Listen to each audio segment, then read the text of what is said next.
ఒక మంచి కార్యక్రమానికి వచ్చాను. స్వర్ణాంధ్ర స్వచ్ఛాంధ్ర ఈ కార్యక్రమంలో వచ్చాను.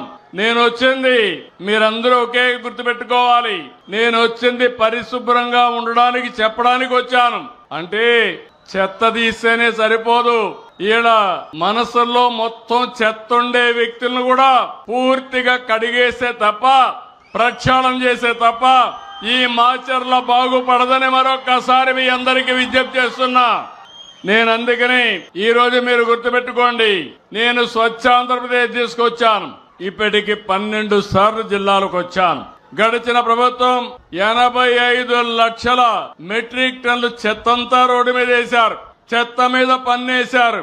నేను వస్తానే చెత్త మీద పన్ను తీసేసి 85 లక్షల మెట్రిక్ టన్నులు పూర్తిగా క్లీన్ చేసే బాధ్యత నేను తీసుకున్నాను. చెత్తను నేను క్లీన్ చేశానంటే చెత్త రాజకీయాలను కూడా క్లీన్ చేస్తానని మరొకసారి మీ అందరికీ విజ్ఞప్తి చేస్తున్నా.